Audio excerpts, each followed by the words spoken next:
Hi, good morning. Good morning, ma'am. Good morning, ma'am. Good morning, ma'am. Good morning, ma'am. Good morning, ma'am. Good morning, ma'am. Good morning, ma'am.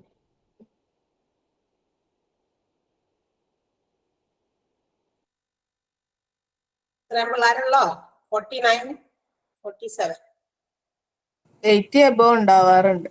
ആഹാ, ഞാനൊന്ന് വിചാരിച്ചിട്ട് വരാതിരുന്നതാണോ? Time table ഒക്കെ കിട്ടിയപ്പോ അല്ല, ഇല്ല മാം, എല്ലാരും വരുന്ന time ആവുന്നല്ലോ. ആണാ? അത് ശരി. അത് ശരിയാവില്ലല്ലോ. നിങ്ങളുടെ കുറെ ഡൗട്ടുകളും നിങ്ങളുടെ കുറെ എന്താ പറയാ പ്രശ്നങ്ങളും ഒക്കെ ഞങ്ങൾ പരിഹരിക്കുമ്പോ ക്ലാസ്സിൽ കറക്റ്റ് സമയത്തിന് മാം അല്ലെങ്കിൽ 10:35 കഴിഞ്ഞിട്ടാണ് നമുക്ക് ടീച്ചേഴ്സ് കയറാറുള്ളത്. അതുകൊണ്ട് ആ ഒരു ടൈം അനുസരിച്ചിട്ടാണ് നമ്മൾ കയറാറുള്ളത്. നമ്മുടെ പ്രശ്നമല്ല. ശരി. അപ്പൊ അത് നമ്മളിലേക്ക് വന്നു. ഞാൻ വെറുതെ ചോദിച്ചതാണ് അല്ലെ, ഞാൻ തന്നെ പെട്ട് അല്ലെ, വടി കൊടുത്ത് അടി വാങ്ങിക്കാന്ന് പറഞ്ഞു കേട്ടതുപോലെയായി. അത് ശരി. ചോദിക്കണമല്ലോ അപ്പൊ ടീച്ചേഴ്സിനോട്. മോർണിംഗില് ഫസ്റ്റ് അവർ 10:30 പ്രശ്നം വരാറുണ്ടോ? 10:30 കാര്യമാണോ നിങ്ങൾ പറയുന്നത്? 10:30 ടീച്ചേഴ്സ്. അതെ മാം, ഞാൻ ആക്ച്വലി 10:35 കഴിഞ്ഞിട്ടേ കയറാറില്ല. ഇന്ന് എന്തോ പറഞ്ഞിട്ട് നേരത്തെ കയറിയതാ. മാം നേരത്തെ വരുന്ന എനിക്ക് അറിയായിരുന്നു, അതുകൊണ്ട് നേരത്തെ കയറിയതാ. മാം കുറച്ച് ക്വസ്റ്റ്യൻസും കാര്യങ്ങളൊക്കെ ചോദിക്കുമല്ലോ ക്ലാസ്സിന്റെ ഒക്കെ, അപ്പം അതുകൊണ്ട് നേരത്തെ വരുമെന്ന് അറിയായിരുന്നു, അതുകൊണ്ട് കയറിയതാ നേരത്തെ. Very good. അപ്പൊ ഞാൻ ചോദിക്കാം ടീച്ചേഴ്സിനോട് ആരാണ് കയറണേന്ന് നോക്കട്ടെ. വണ്ടി ഇവിടെയും വേണം. നിങ്ങളെ തല്ലാൻ പറ്റില്ല, കാരണം നിങ്ങളൊക്കെ ഓൺലൈനിൽ ഇരിക്കുകയല്ലേ. കൊച്ചുകുട്ടികളെ തല്ലുന്ന പോലെ എന്റെ ടീച്ചേഴ്സിനോട് ചോദിക്കേണ്ടി വരും, ആരാണ് 10:35 കഴിഞ്ഞിട്ടും കയറുന്നേന്ന് ചോദിക്കേണ്ടി വരും. ടീച്ചേഴ്സിനോട് ചോദിക്കാം കേട്ടാ. ഓക്കെ, അപ്പൊ വരട്ടെ, നോക്കട്ടെ. ലാസ്റ്റ് ആവുമ്പോൾ ഈ കാര്യങ്ങളൊക്കെ ഒന്നുകൂടി വീണ്ടും ഞാൻ ചോദിക്കാം. ആരെയൊക്കെ ഈ വൈകി കയറുന്നവർ ആരാണ്, എന്തുകൊണ്ടാണ് നിങ്ങൾ കയറുന്നത്? നിങ്ങൾ അന്നേരം മറുപടി പറയരുത് കേട്ടോ. അവർ പറയുന്ന റീസൺ അത് തന്നെയാണോ നോക്കട്ടെ. കേട്ടാ, ഞാൻ പരീക്ഷിക്കട്ടെ. റീസൺ തന്നെയാണോ അവര് പറയുന്നത്? കാരണം ടീച്ചേഴ്സ് 10:35 ആവുമ്പോഴാണ് കയറുക, അതുകൊണ്ട് ഞങ്ങൾ വൈകുന്നേരം അവര് പറയാൻ നോക്കാം. ഓക്കെ. അവരും ഇപ്പൊ ഓരോ വീട്ടിൽ നിന്ന് അവരുടെ ജോലികളൊക്കെ കഴിഞ്ഞ് നമ്മളും അതേപോലെ അല്ലേ. അപ്പൊ അവരെയും കുറ്റം പറയാൻ നമുക്ക് പറ്റില്ലല്ലോ ടീച്ചേഴ്സിന്. എല്ലാവരും വരാൻ വെയിറ്റ് ചെയ്യുന്നതായിരിക്കും ടീച്ചേഴ്സും. അതെ, എല്ലാരും വരട്ടെ എന്ന് കേട്ട് വെയിറ്റ് ചെയ്യുന്നവരും ഉണ്ട്. ചോദിച്ചിട്ട് അതിനുള്ള മറുപടി നിങ്ങൾക്ക് തരാനാ വിചാരിച്ചേ. കാരണം ടീച്ചേഴ്സ് ഇവിടെ വെയിറ്റ് ചെയ്യുന്നുണ്ട് നമുക്ക് വേണ്ടി, നിങ്ങൾക്ക് വേണ്ടി. ഓക്കെ, അപ്പൊ കുട്ടികളുടെ എണ്ണം സ്ട്രെങ്ത് നമ്മൾ നോക്കും. ഇപ്പൊ ഞാൻ നോക്കിയിട്ടേ കയറിയ, പക്ഷെ സമയം 31 എന്നിട്ടും അത്രയും 49 പിള്ളേരെ ഉണ്ടായിരുന്നുള്ളൂ. 49 മീൻസ് 47, നമ്മളുടെ 2 ഒഴിച്ച. അപ്പൊ ഞാൻ വെറുതെ അഡ്ജസ്റ്റ് ചെയ്ത് നോക്കിയതാണ്. നിങ്ങളോട് എന്താണ് കാര്യം അന്വേഷിക്കാൻ വേണ്ടിയിട്ട് വെറുതെ ചോദിച്ചു നോക്കുള്ളൂ. അപ്പൊ അവരും അങ്ങനെയാണ്, ടീച്ചേഴ്സ് ഓപ്പൺ ആക്കാൻ വൈകുന്നത് സ്ട്രെങ്ത്തിന്റെ ഇത് നോക്കിയിട്ട്. അപ്പൊ ആളുകൾ കുറവായതുകൊണ്ടായിരിക്കാം അങ്ങനെ അവരും ക്ലാസ്സുകൾ സ്റ്റാർട്ട് ചെയ്യാതെ അവരും ഇങ്ങനെ വെയിറ്റ് ചെയ്തിരിക്കുന്നത്. അതുകൊണ്ട് കാര്യം അത് മെയിൻ റീസൺ ആകാം. അല്ലാതെ അവര് എല്ലാവരെയും 10:30 ഇങ്ങോട്ട് ഉന്തിത്തള്ളി കയറ്റി വിടാറുണ്ട് ക്ലാസ്സുകളിലേക്ക്. 10:30 മുമ്പ് എനിക്ക് തോന്നുന്നു 25 ഫസ്റ്റ് ക്ലാസ് അങ്ങനെ വരാൻ വഴിയില്ല. കാരണം നെക്സ്റ്റ് ടീച്ചറിലേക്ക് ചിലപ്പോ എന്താ പറയാ ആള് മാറിയിട്ട് കയറുമ്പോഴേക്കും നമ്മളവിടെ ഒന്ന് കുറെ നേരം വെയിറ്റ് ചെയ്യും. അടുത്ത ടീച്ചർ മാറിയിട്ട് വേണമെങ്കിൽ നമുക്ക് കയറിയിരിക്കാൻ. അതുകൊണ്ട് ഞങ്ങൾ അങ്ങനെ വെയിറ്റ് ചെയ്യും. അപ്പൊ ടീച്ചർ ലാഗ് ആകുമ്പോൾ അല്ലെങ്കിൽ 2-3 മിനിറ്റ് കൂടുതൽ എടുത്തുകൊണ്ടിരിക്കുന്ന ടോപ്പിക് ഒന്ന് ഫിനിഷ് ചെയ്യാൻ വേണ്ടി നിൽക്കുമ്പോൾ നമ്മൾ കുറച്ചു നേരം വന്ന് വെയിറ്റ് ചെയ്യും. അപ്പൊ ടീച്ചർ എന്താ പറയാ ചിലപ്പോൾ ഇറങ്ങിയിട്ടുണ്ടാവില്ല. അപ്പൊ വാതിലൊന്ന് ഇറങ്ങട്ടെ എന്ന് വിചാരിച്ച് നമ്മൾ കുറച്ചുകൂടി അങ്ങനെ ചിലപ്പോൾ ടീച്ചേഴ്സ് വേറെ നീങ്ങി നിൽക്കുമായിരിക്കും. അപ്പൊ അവര് ഇറങ്ങി വരുമ്പോഴേക്കും അങ്ങനെ ഡിലേ ആണ് വരാറുള്ളൂ. അല്ലാതെ ബിഗിനിങ് ക്ലാസ്സിൽ ഒരിക്കലും ആഫ്റ്റർനൂണിലായിക്കോട്ടെ മോർണിംഗിലായിക്കോട്ടെ അങ്ങനെ വരാറില്ല ടീച്ചേഴ്സിന്റെ ഭാഗത്തുനിന്ന്. കാരണം അവര് ഇവിടെ ഓൾറെഡി സെറ്റ് ആയിട്ട് നിൽക്കുന്നുണ്ട്. നിങ്ങൾ ഇത് ഓപ്പൺ ആക്കട്ടെ, എല്ലാ സ്ട്രെങ്ത് വരട്ടെ എന്ന് വിചാരിച്ചിട്ടാണ് അവരവിടെ വെയിറ്റ് ചെയ്യുന്നത്. അല്ലാതെ പ്രശ്നമുണ്ടെന്ന് എനിക്ക് തോന്നുന്നു. മാം ഇപ്പൊ നേരത്തെ വരുന്നു നമ്മൾക്ക് എല്ലാവർക്കും അറിയാം. മാം കുറെ ക്വസ്റ്റ്യൻസ് ചോദിക്കും, അതുകൊണ്ട് നേരത്തെ വരുന്നു എന്ന് അറിയാം. സോ അതുകൊണ്ടായിരിക്കും എന്നെ പോലുള്ള കുറച്ച് പേര് കയറിയത്. കുറച്ച് എല്ലാ മാംസും അങ്ങനെ കറക്റ്റ് ടൈമിന് കയറുവാണെന്നുണ്ടെങ്കിൽ നെക്സ്റ്റ് ടൈം മുതൽ അവര് കറക്റ്റ് ടൈമിന് കയറുമായിരിക്കും. 10:30 ആകുമ്പോഴത്തേക്കും കയറുമായിരിക്കും. അത് ടീച്ചേഴ്സിന് പറഞ്ഞിട്ടും കാര്യമില്ല, സ്ട്രെങ്ത് നോക്കിയിട്ട് തന്നെ വരുമായിരിക്കും മാം. അത് കുഴപ്പമില്ല, നമ്മൾ സ്ട്രെങ്ത് നോക്കിയിട്ട് കാര്യമില്ല. അല്ലേ നമുക്ക് ടൈമിൽ തന്നെ നമുക്ക് തുടങ്ങാനായിട്ട് അവരോട് പറഞ്ഞേക്കാം. കാരണം സ്ട്രെങ്ത് അവർ വൈകി വരുന്നവർ പിന്നീട് അടുത്ത ക്ലാസ്സിൽ പോകും. ക്ലാസ് തുടങ്ങി ടീച്ചർ എന്താണൊക്കെ ചോദിച്ചു പറഞ്ഞു അടുത്ത ക്ലാസ് കാണുമ്പോൾ അവർക്ക് മനസ്സിലാവുമല്ലോ, അവർ ജോയിൻ ചെയ്ത് കഴിയുമ്പോൾ. അപ്പൊ അവർ അടുത്ത ക്ലാസ് തുടങ്ങി കറക്റ്റ് ആയിട്ട് പങ്ക്ച്വലായിട്ട് കയറിക്കോളും.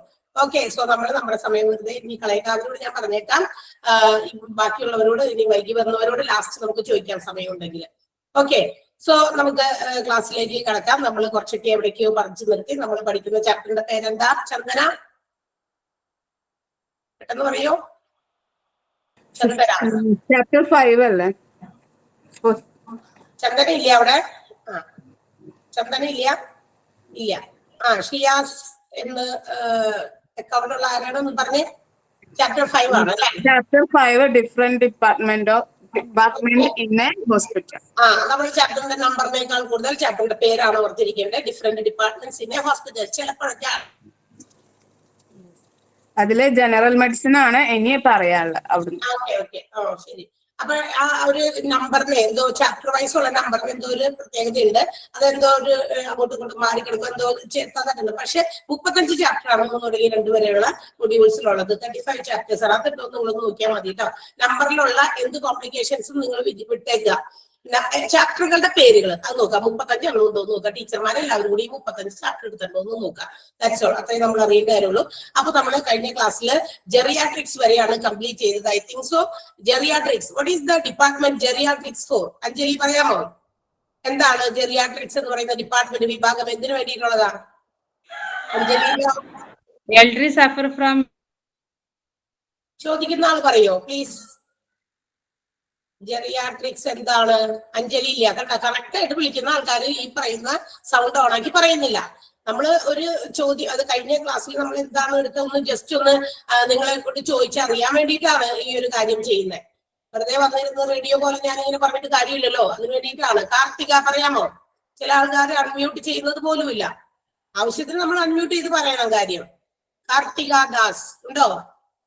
ജെറിയാട്രിക്സ് എന്ന് പറയുന്ന ഡിപ്പാർട്ട്മെന്റ് എന്തിനു വേണ്ടിയിട്ടുള്ളതാണ്? Manisha. Elderly suffer from illness. Yes, elderly people suffer ചെയ്യുന്ന ഇൽനെസ്സുകൾ അല്ലെ? അതായത് കുറച്ച് പ്രായം ചെന്നവർ അനുഭവിക്കുന്ന കുറെ പ്രശ്നങ്ങളുണ്ട് ആരോഗ്യപരമായിട്ട്. അവരുടെ ആരോഗ്യ പ്രശ്നങ്ങൾക്കുള്ള പരിഹാരം കിട്ടുന്ന ഒരു ഡിപ്പാർട്ട്മെന്റ് ആണ് നമ്മൾ ഏതാന്ന് പറഞ്ഞത്? ജെറിയാട്രിക്സ് എന്ന് പറഞ്ഞത് അല്ലെ? അപ്പൊ ജെറിയാട്രിക്സ് എന്ന് പറയുന്ന ഡിപ്പാർട്ട്മെന്റ് അതിന് വേണ്ടിയിട്ടുള്ളതാണ്. ജെറിയാട്രിക്സിൽ which are the treatments provided? എന്തിനൊക്കെ ഉള്ള ട്രീറ്റ്മെന്റുകളാണ് പ്രൊവൈഡ് ചെയ്യുന്നത് ജെറിയാട്രിക്സിൽ? Princy, can you say? Princy പറഞ്ഞോ. Stroke, gastroenterology, diabetes, locomotor problems, bone diseases, syncope. What is meant by syncope? Syncope എന്താ? മിസ്ബ ഒന്ന് പറഞ്ഞേ. മിസ്ബ കുറച്ച് നേരത്തെ പറയാൻ തുടങ്ങിയതാണ്, ഞാൻ ബ്ലോക്ക് ചെയ്തതാ. മിസ്ബ പറയാമോ? What is syncope? എന്താണ് സിങ്കോപ്പ് എന്ന് പറഞ്ഞാ?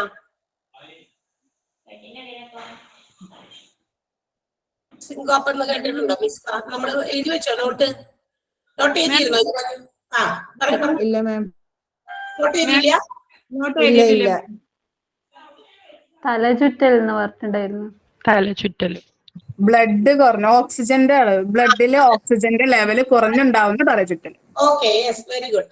അപ്പൊ ഇല്ലേ നമ്മളുടെ ബ്ലഡില് ഓക്സിജന്റെ ലെവലേ കുറഞ്ഞതുകൊണ്ട് നമ്മുടെ ബ്രെയിനിലേക്കൊക്കെ പാസ് ചെയ്യുമ്പോൾ ഓക്സിജൻ ആവശ്യത്തിന് ഇല്ലാതെ വരുമ്പോ ഉണ്ടാകുന്ന ഒരു എന്താ പറയാ പെയിന്റ്നെസ് ആണ്, ഗിഡിനെസ് ആണ്, ഒരു തരം തലചുറ്റലാണ് സിങ്കോപ്പ് എന്ന് പറയുന്നത്. അതിനൊരു പേരിട്ട് വിളിച്ചിരിക്കുന്നു. എല്ലാവരും ഇങ്ങനെ കുറെ മെഡിക്കൽ ഫീൽഡിൽ ഒരുപാട് ഓമന പേരുകളൊക്കെ ഉണ്ട്. അപ്പൊ അതുപോലെ ഒരു പേരാണ് ഇതിനും കൊടുത്തിരിക്കുന്നത്. അപ്പൊ അതാണ് സിങ്കോപ്പ് എന്ന് പറയുന്നത്. ഈ ജെറിയാട്രിക്സ് എന്ന് പറയുന്ന ടോപ്പിക്കില് നമ്മൾ നോട്ടൊന്നും എഴുതിയില്ല എന്നാണോ നിങ്ങൾ പറയുന്നത്?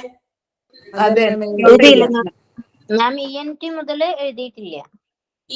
നമ്മൾ എനിക്ക് തോന്നുന്നു ക്ലാസ് ലാസ്റ്റ് നിർത്തിയത് തുടങ്ങി എഴുതണം. ENT തുടങ്ങി എഴുതണം. ESET അങ്ങനെയല്ലേ? അപ്പൊ നമുക്ക് അത് ആദ്യം എഴുതാം, അതിനുശേഷം നമുക്ക് ക്ലാസ് എടുക്കാമെന്ന. Okay okay ma'am. Okay, very good. ഒന്ന് വേഗം എഴുതിയെടുത്തോ. ENTയില് എഴുതിക്കോ. ഞാൻ ഒന്ന് മ്യൂട്ട് ചെയ്യാണ്, ഡിസ്റ്റർബൻസ് ആവണ്ട ഇനി ആർക്കും. ഓക്കെ, ENTയിൽ എഴുതേണ്ടത്, ആദ്യം എഴുതേണ്ടത് ENT സർജൻ എന്ന് എഴുതാം. ENT surgeon, ENT surgeon, SURGEON. ENT surgeon എന്ന് എഴുതി ഒരു ഹൈഫൻ ഇടുക. ENT സർജന് നമ്മൾ ഒരു പേര് പറയും, ഒരു പ്രത്യേക പേര് പറയും. എന്തായിരുന്നു അത്? ഓട്ടോലറിംഗോളജിസ്റ്റ് എന്ന് എഴുതാം. ഓട്ടോലറിംഗോളജിസ്റ്റ്. സ്പെല്ലിംഗ് തെറ്റിക്കാതെ എഴുതണേ. ഓട്ടോലറിംഗോളജിസ്റ്റ്.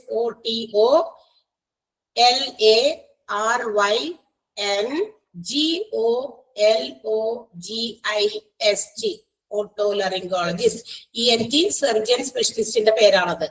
ഓപ്പറേഷൻസ് ഒക്കെ ENTയുമായിട്ട് ബന്ധപ്പെട്ട് ചെയ്യുന്ന ആ സ്പെഷ്യലിസ്റ്റിനെ നമ്മൾ വിളിക്കുന്ന പേരാണ് ഓട്ടോലറിംഗോളജിസ്റ്റ് എന്ന്. Okay, next one. അടുത്തത് നിങ്ങൾ എഴുതേണ്ട നോട്ട്. എഴുതാൻ പറ്റുന്നുണ്ടോ? ഞാൻ പറയുന്നത് എഴുതാൻ പറ്റുന്നുണ്ടോ? പറയാം. ഓട്ടോലറിംഗോളജിസ്റ്റ് സ്പെല്ലിംഗ് ആണോ? OTOLARYNGOLOGIST. നമ്മുടെ നോട്ടിലുണ്ട്, നമുക്ക് തന്നിരിക്കുന്ന പ്രിന്റഡ് നോട്ടിനകത്ത് ഉണ്ടത് ഓട്ടോലറിംഗോളജിസ്റ്റ് എന്ന്. ഐ തിങ്ക് 1 2 3 4 5ാമത്തെ വരി കിടക്കുന്നുണ്ട്. അത് അവിടെ ഉള്ളത് തന്നെയാ. എന്നാലും നിങ്ങളതൊന്ന് എടുത്തു പഠിക്കാൻ വേണ്ടിയിട്ടാണ് ഞാൻ അത് സെപ്പറേറ്റ് ആയിട്ട് തന്നെ. നിങ്ങളെ എടുത്തു പഠിക്കാൻ വേണ്ടിയിട്ട്.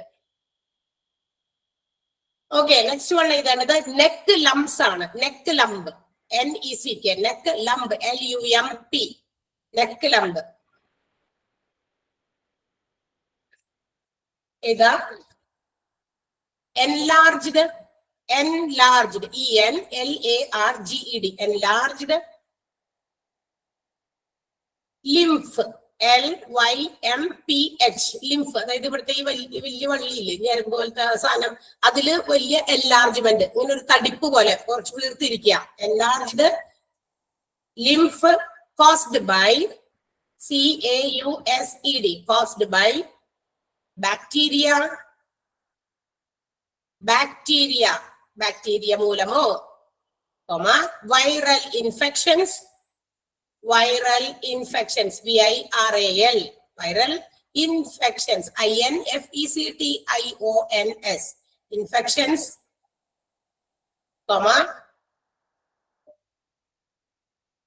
ക്യാൻസർ ആകാം ചിലപ്പോ.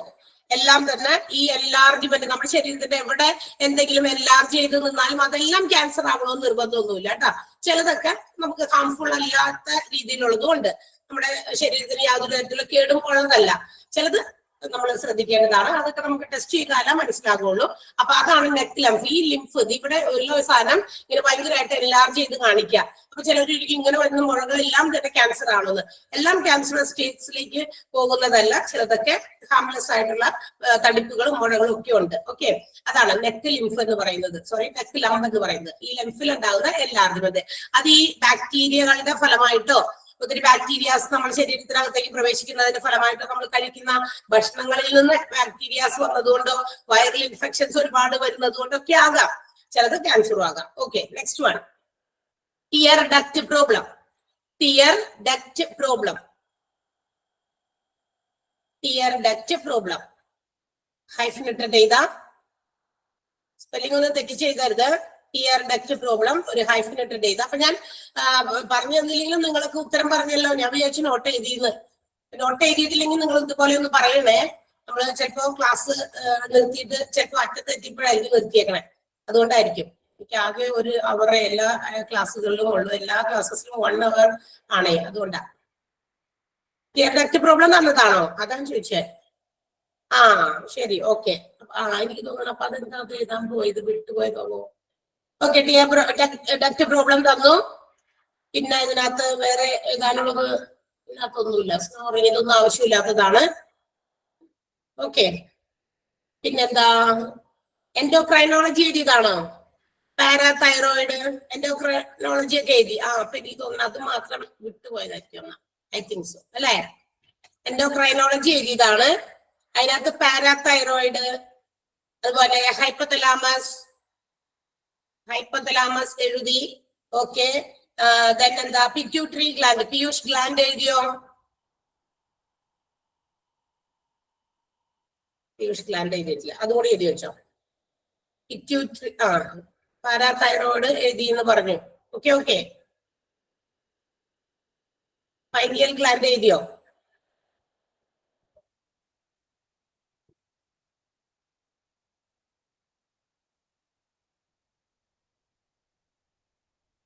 പിറ്റ്യൂട്ടറി ഗ്ലാൻഡ് എഴുതിക്കോ കേട്ടോ. Pituitary gland.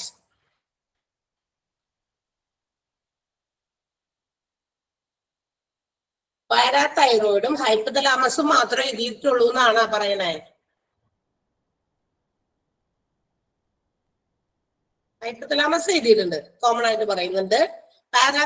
പൈനിയൽ ഗ്ലാൻഡ് എഴുതിയോ?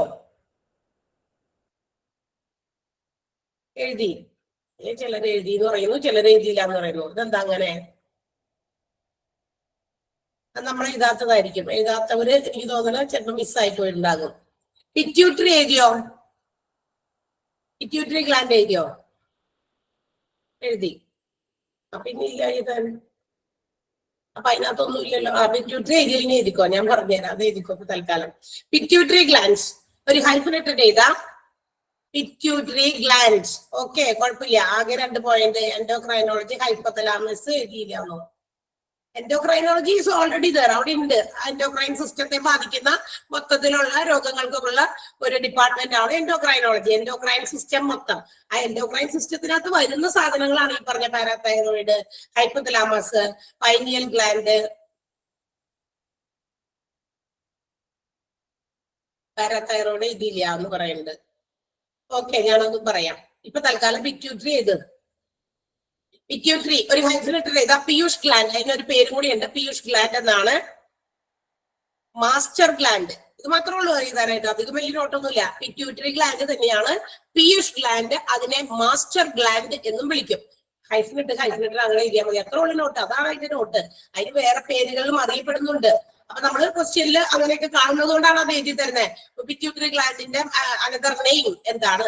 പീയൂഷ് ഗ്ലാൻഡ്, മാസ്റ്റർ ഗ്ലാൻഡ് എന്നൊക്കെ പേരുണ്ട്. അതുകൊണ്ടാണ് അത് എഴുതി തരുന്നത്. അല്ലാണ്ട് അത് എന്താണെന്ന് നമുക്ക് വിശദമായിട്ട് പഠിക്കാനൊന്നുമില്ല. അങ്ങനത്തെ ക്വസ്റ്റ്യൻസ് ഇന്ന ഗ്ലാൻഡിന് മറ്റു പേരുകൾ ഉണ്ടെങ്കിൽ അതൊക്കെ ചിലപ്പോൾ റെഫർ ചെയ്ത് ആ ക്വസ്റ്റ്യൻസിൽ കണ്ടിട്ടുണ്ട്, പ്രീവിയസ് ക്വസ്റ്റ്യൻസിൽ. അതുകൊണ്ടാണ് പീയൂഷ് ഗ്ലാൻഡ് എന്താണ്, എന്തിനു വേണ്ടിയിട്ടുള്ളതൊന്നും നമുക്ക് ആവശ്യമില്ല. ഓക്കെ, എഴുതിയോ? പീയൂഷ്, പിറ്റ്യൂട്ടറി ഗ്ലാൻഡ്, പീയൂഷ് gland, master gland, all are same. എല്ലാം ഒന്ന് തന്നെയാണ്. Got it? യെസ്. അടുത്തത് പാരാതൈറോയിഡ്. എഴുതിയവര് മിണ്ടാതിരുന്നോ? എഴുതാത്തവര് എഴുതിക്കോ. എഴുതാട്ട. Parathyroid 2 pairs of 2 2 pairs of small oval shaped, oval ആകൃതിയാണ്, oval shaped glands. Oval shaped glands located next to next to the thyroid glands. Thyroid ഗ്ലാൻഡിന്റെ തൊട്ടടുത്ത് ആയിട്ട് 2 പെയറുകൾ, 2 പെയർ എന്ന് പറയുമ്പോൾ 4 എണ്ണം. ഓക്കെ, 2 പെയറുകളായിട്ടുള്ള ഓവൽ ഷേപ്പിൽ ആയിട്ടുള്ള ഒരു ഗ്ലാൻഡ് ആണ് പാരാതൈറോയിഡ്. തൈറോയിഡ് ഗ്ലാൻഡ് ഉണ്ടല്ലോ, തൈറോയിഡ് ഗ്രന്ഥിയുടെ തൊട്ടടുത്ത് തന്നെ 2 പെയർ മീൻസ് 4 എണ്ണം ഓവൽ ഷേപ്പിൽ സ്ഥിതി ചെയ്യുന്ന തൈറോയിഡ് ഗ്ലാൻഡുകൾ തന്നെയാണ് എന്ത്? പാരാതൈറോയിഡ് ഗ്ലാൻഡ് എന്ന് പറയുന്നത്. ഓക്കെ, ആൻഡ് ഹൈപ്പോതലാമസ് ഞാൻ ഒന്നുകൂടി പറയാം. എഴുതിയവര് എഴുതിക്കോട്ടെ, അവിടെ ഇരുന്നോട്ടെ. എഴുതാത്തവർ പറഞ്ഞോ, എഴുതിക്കോ. ഹൈപ്പോതലാമസ് ഹൈഫൻ ഇട്ടിട്ട് എഴുതാം. ഹൈപ്പോതലാമസ് ഒരു ഹൈഫൻ ഇട്ടിട്ട് എഴുതാം. A part of brain, A part, PART, part of brain which controls എന്താണെന്ന് പഠിക്കണം കേട്ടോ. ഹൈപ്പോതലാമസ് ഒക്കെ നമുക്ക് അത്യാവശ്യമുള്ള സാധനമാണ്, ബ്രെയിനിലെ ഒരു ഭാഗമാണ്. മാത്രമല്ല which controls temperature, TEMPERATURE, temperature, water level,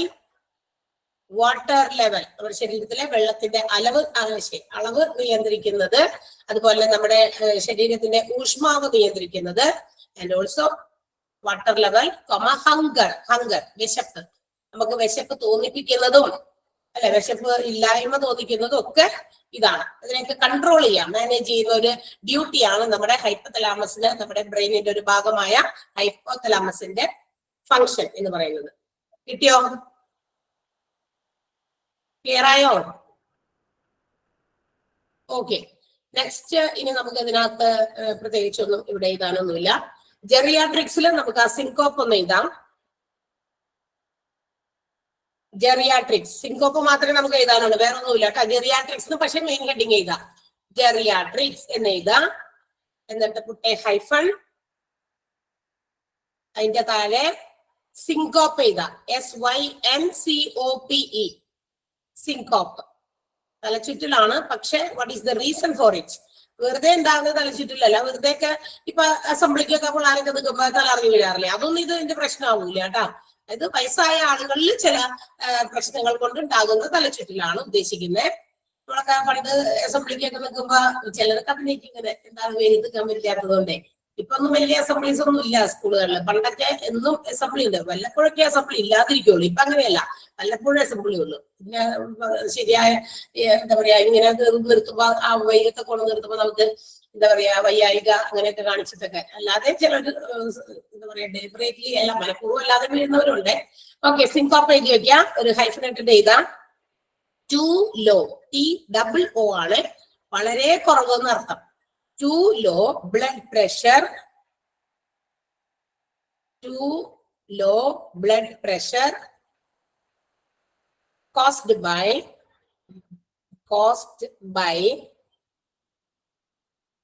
inadequate pumping. Inadequate, adequate in the opposite, inadequate, INADEQUATE, inadequate pumping of oxygen to brain, of oxygen to brain. അങ്ങനെ വരുമ്പോൾ പെട്ടെന്ന് ഇങ്ങനെ BP ഒക്കെ താന്നു പോയി തലചുറ്റി വീഴും, അതാണ് സിങ്കോപ്പ്. ഓക്കെ അല്ലേ? കഴിഞ്ഞില്ലേ? ഓക്കെ, സോ നമുക്ക് അടുത്ത ടോപ്പിക്കിലേക്ക് പോകാം. ഏതാണത്? ഇനിയിപ്പോ പറയണോ? ഏതാണ് പറയേണ്ടത്? സിങ്കോപ്പാ. To low blood pressure. അതെ, ഒരു വാക്ക് നമ്മളിപ്പോ എഴുതുന്ന സമയത്ത് ഞാൻ ഫോർവേഡ് ചെയ്ത് പറഞ്ഞു പോയെങ്കിൽ നിങ്ങൾ അവിടെ നിർത്തേക്കാം. അതൊന്ന് സ്കിപ്പ് ചെയ്തിട്ട് അടുത്ത വേർഡ് പറയുമ്പോ അത് കേൾക്കുമ്പോ അപ്പൊ തന്നെ അത് എഴുതണം, ആ വേർഡിനുള്ള സ്ഥലം വിട്ടിട്ട്. ഓക്കെ, അല്ലെങ്കിൽ നമ്മൾ എല്ലായിടത്തും ഇങ്ങനെ സ്റ്റക്കായി. ടീച്ചർ പറഞ്ഞപ്പോ ആ വേർഡ് കിട്ടിയില്ല, നമ്മൾ നോക്കിയിരുന്ന കാര്യമില്ല. അപ്പൊ അത് എന്തോരം നമ്മൾ എഴുതണമല്ലേ? അപ്പൊ അതിൽ മേതാ സ്കിപ്പ് ചെയ്യുക. അത് സ്കിപ്പ് ചെയ്ത് ഒത്തിരി സ്ഥലം വിടുക. എന്തായാലും വെലികാട് സെന്റൻസ് ഒന്നും പറഞ്ഞിട്ടില്ല, ഒരു വേർഡ് ഏതോറും വിട്ടേക്കണേ. ആ ഒരു വേർഡിനുള്ള സ്ഥലം ഏകദേശം നമുക്കറിയാലോ. അങ്ങനെയൊക്കെ നമ്മൾ ചിന്തിച്ചൊക്കെ കാര്യങ്ങൾ പ്രവർത്തിക്കണം. എല്ലാത്തിനും നമ്മളിങ്ങനെ എല്ലാവരെയും ആശ്രയിക്കാൻ പാടില്ല. അത് കുറച്ച് അങ്ങനെയൊക്കെ ചെയ്യാം കേട്ടോ. സിങ്കോപ്പ് എന്താ? To low blood pressure caused by CAUSD, caused by inadequate pumping of oxygen to brain. Inadequate pumping of oxygen to brain. Clear? കിട്ടിയാണ്? അടുത്തത് പറയട്ടെ, അടുത്തത്. ഓക്കെ, അപ്പൊ അടുത്തത് നമുക്ക് നെക്സ്റ്റ് ഡിപ്പാർട്ട്മെന്റ് ആണ് ജനറൽ മെഡിസിൻ ആണ്. ജനറൽ മെഡിസിൻ, അതായത് നമ്മളുടെ ജനറൽ മെഡിസിന് മറ്റൊരു പേരുണ്ട്, ഇന്റേണൽ മെഡിസിൻ എന്നുണ്ട് കേട്ടോ. ഇന്റേണൽ മെഡിസിൻ അതായത് നമ്മളുടെ പലതരത്തിലുള്ള, അതായത് അഡൽറ്റുകൾക്ക്, സാധാരണ പ്രായപൂർത്തിയായവർക്ക്, അഡൽറ്റ് ആയിട്ടുള്ള ഇപ്പൊ 10-18 വയസ്സൊക്കെ കഴിഞ്ഞവര് മുതല് ഒരു ഇപ്പൊ നമ്മൾ പറഞ്ഞല്ലോ എൽഡർലി പീപ്പിളിനാണ് തൊട്ട് മുന്നിൽ നമ്മൾ ജെറിയാട്രിക്സ് എന്ന് പറയുന്ന ഡിപ്പാർട്ട്മെന്റ് കണ്ടേ അല്ലെ. അപ്പൊ അതിനേക്കാൾ താഴെ, അതായത് അത്രയധികം ഏജ്ഡ് അല്ല, അതല്ലാതെ പ്രായം പൂർത്തിയായിട്ടുള്ളവർ തുടങ്ങി ഒരു 10-60 വയസ്സ് വരെയൊക്കെ നമുക്ക് ട്രീറ്റ്മെന്റ്, അല്ലെങ്കിൽ 70 വയസ്സ് വരെയൊക്കെ നമുക്ക് ട്രീറ്റ്മെന്റ് ഏതൊരു കോമൺ ആയിട്ടുള്ള അസുഖങ്ങൾക്കും സ്പെഷ്യലൈസ്ഡ് അല്ല, ഏതെങ്കിലും ഒരു പർട്ടിക്കുലർ സ്പെഷ്യലൈസ്ഡ് ഫീൽഡിലല്ല. ഇപ്പൊ സ്പെഷ്യലൈസ്ഡ് എന്ന് പറഞ്ഞാൽ ക്യാൻസർ, അത് സ്പെഷ്യലൈസ്ഡ് ആണ്, ക്യാൻസർ വിഭാഗമാണ്. കാർഡിയോളജി, ഓങ്കോളജി, പിന്നെ എന്താ പറയാ ഹാർട്ട്, അത് സ്പെഷ്യലൈസ്ഡ് ആണ്, ഹാർട്ടിന്റെ മാത്രം പ്രശ്നം. അതല്ലാതെ ജനറൽ ആയിട്ട് കോമൺ ആയിട്ട് നമുക്ക് എന്തെങ്കിലുമൊക്കെ കാര്യങ്ങൾക്കൊക്കെ മെഡിസിൻസ് ഒക്കെ ഉണ്ടാകുമല്ലോ. അപ്പൊ ജനറൽ മെഡിസിൻ വിഭാഗം അതിന് വേണ്ടിയിട്ടുള്ളതാണ്. അവിടെ അതിന് വേണ്ടിയിട്ടുള്ള, അതായത് അഡൽറ്റുകൾക്ക് ഉണ്ടാകുന്ന പലതരത്തിലുള്ള രോഗങ്ങളെയൊക്കെ നോക്കുക, ഡയഗ്നോസിസ് ചെയ്യുക, അത് പഠിക്കുക, അതിന് ട്രീറ്റ്മെന്റ് കൊടുക്കുക, അത് പ്രിവെന്റ് ചെയ്യുക, വരാതിരിക്കാനുള്ള സ്റ്റെപ്സും ഒക്കെ എടുക്കുക എന്നുള്ളതൊക്കെയാണ് ഏത് ജനറൽ മെഡിസിൻ അല്ലെങ്കിൽ ഇന്റേണൽ മെഡിസിൻ എന്ന് പറയുന്ന department അതിലുള്ളതാണ്. And this department will be handled by general practitioner who will be a physician and who is not a specialized person in one particular field. അതാണ് അതിന്റെ പ്രത്യേകത. ഇത് ഹാൻഡിൽ ചെയ്യുന്നത്, ഈ general medicine വിഭാഗം handle ചെയ്യുന്നത് ആരായിരിക്കും? ഒരു GP എന്ന് പറഞ്ഞാൽ GP വേറെ ആൾക്കാരൊന്നുമില്ല കേട്ടോ. GP ജനറൽ പ്രാക്ടീഷണർ ആണ്, അതിന് ഷോർട്ട് ആക്കി പറയുന്നതാണ് GP. അദ്ദേഹം ഒരു ഫിസിഷ്യൻ ആയിരിക്കും. And he will not be a specialized, he or she. അവര് ഒരു ഏതെങ്കിലും ഒരു പർട്ടിക്കുലർ മേഖലയില് സ്പെഷ്യലൈസ്ഡ് ആയിട്ടുള്ള ആളല്ല. എല്ലാം കൂടി അതായത് MBBS MD പറയുന്നുണ്ട് ക്വാളിഫിക്കേഷൻ. MBBS വിത്ത് MD എന്ന് പറയുന്ന ക്വാളിഫൈഡ് ആയിട്ടുള്ള MBBS നമുക്കറിയാലോ ഡോക്ടറേറ്റിന്റെ ഒരു ക്വാളിഫിക്കേഷൻ ആണ്.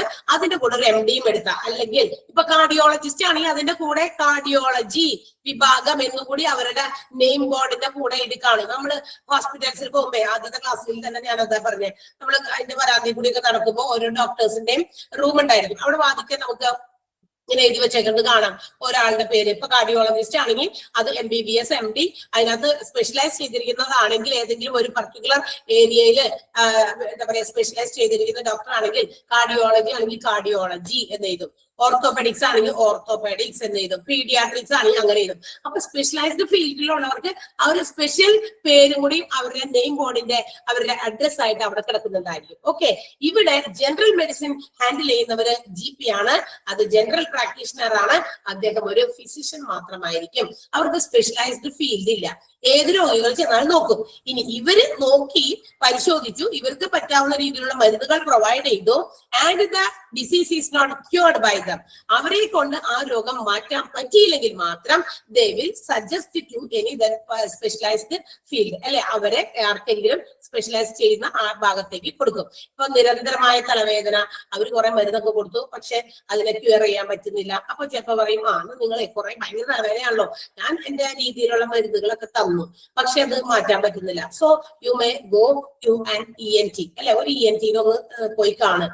ചിലപ്പോ കണ്ണിന്റെ പ്രശ്നം കൊണ്ടാകാം തലവേദന മാറാത്തത്. അപ്പൊ അവരുടെ അടുത്തേക്ക് പോകുന്നു. ഇനി അവർക്ക് മാറ്റാൻ പറ്റിയില്ലെങ്കിൽ അവർ വേറെ ആർക്കെങ്കിലും റെഫർ ചെയ്യും. അങ്ങനെയൊക്കെ ഇങ്ങനെ ഒരു എന്താ പറയാ പോകുന്നത് ഈ പറയുന്ന സ്പെഷ്യലൈസ്ഡ് ആയിട്ടുള്ള ആളുകളിലേക്ക് റെഫർ ചെയ്ത് പോകുന്നത് ഈ പറയുന്ന ജനറൽ മെഡിസിനിലൊക്കെ എത്തിയിട്ടായിരിക്കുള്ളൂ. ആദ്യം എന്തെങ്കിലും ഒരു പർട്ടിക്കുലർ രോഗം വരുമ്പോ അപ്പൊ തന്നെ നമ്മൾ ഓടി ഇത് ഇന്നതുമായി ബന്ധപ്പെട്ടതാണ് നമ്മൾ തന്നെ അസ്യൂം ചെയ്തിട്ട് അവരുടെ അടുത്തേക്ക് ഓടാറില്ല. ആദ്യം ഇപ്പൊ എനിക്ക് നിരന്തരമായിട്ട് ഒരു ഇവിടെ വേദന ഉണ്ട് അല്ലെങ്കിൽ അവിടെ വേദന ഉണ്ടെന്ന് വിചാരിച്ചിട്ട് നമ്മൾ സാധാ ഒരു ഫിസിഷ്യന്റെ അടുത്ത്, ഈ ജനറൽ മെഡിസിൻ ഒക്കെ കൈകാര്യം ചെയ്യുന്ന ഒരു ഡോക്ടറെ അടുത്തേ നമ്മൾ പോകുന്നുള്ളൂ. അവരാണ് പിന്നീട് അവരുടെ കയ്യിൽ ഒതുങ്ങാതെ ആകുമ്പോഴാണ് അവർ മറ്റുള്ളവരിലേക്ക് സജസ്റ്റ് ചെയ്യുക. I think you have got it. Difference മനസ്സിലായോ? എന്താണെന്ന് internal medicine or general medicine എന്താണെന്ന് മനസ്സിലായില്ലേ? സ്പെഷ്യലൈസ്ഡ് ഫീൽഡിൽ അല്ലാതെ ഏതെങ്കിലും ഒരു പ്രത്യേക വിഭാഗത്തെ മാത്രം കോൺസെൻട്രേറ്റ് ചെയ്ത് പഠിക്കാതെ എല്ലാം കൈകാര്യം ചെയ്യാൻ പറ്റും. അഡൽറ്റിന് വരുന്ന പ്രായപൂർത്തിയായവർക്ക് ഉണ്ടാകുന്ന പലതരത്തിലുള്ള രോഗങ്ങളെ കുറിച്ച് പഠനങ്ങൾ നടത്തി രോഗനിവാരണം നടത്തി ട്രീറ്റ്മെന്റ് കൊടുക്കുന്ന ഒരു വിഭാഗമാണ് GP. ജനറൽ പ്രാക്ടീഷണർ ആയിരിക്കും ഈ ഒരു വിഭാഗം ഹാൻഡിൽ ചെയ്യാം. ഈ ഒരു സാധാരണയുള്ള റുട്ടീൻ ഹെൽത്ത് കെയർ, സാധാരണ ഉണ്ടാകുന്ന രോഗങ്ങൾക്കുള്ള എന്താ പറയാ പരിശോധന നടത്തും, അതിനുള്ള കെയറിങ് കൊടുക്കും. ഇമ്മ്യൂണൈസേഷൻ ചെയ്യാല്ലേ കുത്തിവയ്പ്പുകളൊക്കെ, പിന്നെ ഫിസിക്കൽ എക്സാമിനേഷൻ നമുക്ക് പരിശോധിക്കാം, സ്റ്റെതസ്കോപ്പ് വെച്ച് പരിശോധിക്കാം, അല്ലാതെ മറ്റു രീതിയിൽ പരിശോധിക്കാം. ഇങ്ങനെയുള്ള പരിശോധനകളും മറ്റു കാര്യങ്ങളൊക്കെയാണ് നമ്മളെ അസസ് ചെയ്ത് നമ്മളുടെ ശാരീരികമായിട്ടുള്ളതും ഉള്ള പരിശോധനകളൊക്കെ നടത്തി അവര് പലതരത്തിലുള്ള ഇൽനെസ്സിനെ കൈകാര്യം ചെയ്യുന്ന ഒരു ഡിപ്പാർട്ട്മെന്റ് ആണ് ജനറൽ മെഡിസിൻ. ആൻഡ് അവരുടെ ക്വാളിഫിക്കേഷൻ, അവർ ഇങ്ങനെയുള്ള ആളുകളെ കൈകാര്യം ചെയ്യുന്ന ഇവരുടെ GPയുടെ ക്വാളിഫിക്കേഷൻ എന്ന് പറയുന്നത് MBBS വിത്ത് MD ആണ്. യൂസ്വലി ഈ പറയുന്ന ജനറൽ ഫിസിഷ്യന്റെ ക്വാളിഫിക്കേഷൻ കിട്ടിയോ? അപ്പൊ ഹെൽത്ത് റുട്ടീൻ, അതായത് നമ്മളുടെ routine health care, immunization, physical examination, 3 മറക്കണ്ട. ഇതൊക്കെ നമ്മളുടെ ഒബ്ജക്റ്റീവ് ടൈപ്പ് ക്വസ്റ്റ്യൻസിൽ വരും. ജനറൽ മെഡിസിനില് GP അല്ലെങ്കിൽ ജനറൽ പ്രാക്ടീഷണർ എന്തൊക്കെയാണ് അസസ് ചെയ്യുന്നത് എന്ന് ചോദിച്ചു കഴിയുമ്പോൾ നമുക്ക് ഇതൊക്കെ എഴുതാം. റുട്ടീൻ ഹെൽത്ത് കെയർ ഉണ്ട്, ഇമ്മ്യൂണൈസേഷൻസ് ഉണ്ട്, ഫിസിക്കൽ എക്സാമിനേഷൻസ് ഒക്കെ ഇവരാണ് ചെയ്യുന്നത്. ഇനി അവരുടെ ക്വാളിഫിക്കേഷൻ എന്താണെന്ന് വേണമെങ്കിൽ ഒബ്ജക്റ്റീവ് ടൈപ്പ് ചോദ്യം വരാം. അതിനകത്ത് ഓപ്ഷൻസ് ഉണ്ടാകും. MBBS വിത്ത് MD ആണ്. അല്ലാതെ ഏതെങ്കിലും കാർഡിയോളജി വിഭാഗത്തിലെ ഹാർട്ടുമായിട്ട് ബന്ധപ്പെട്ട ഏതെങ്കിലും കാർഡിയോ വാസ്കുലർ ടെക്നോളജി അല്ലെങ്കിൽ കാർഡിയോ വാസ്കുലർ അതിനകത്ത് സ്പെഷ്യലൈസ് ചെയ്തതോ കാർഡിയോ കെയറോ അങ്ങനെയൊന്നും എടുത്തവരല്ല. അത് സ്പെഷ്യലൈസ്ഡ് അതിനകത്ത് മാത്രം കോൺസെൻട്രേറ്റ് ചെയ്യുള്ളൂ.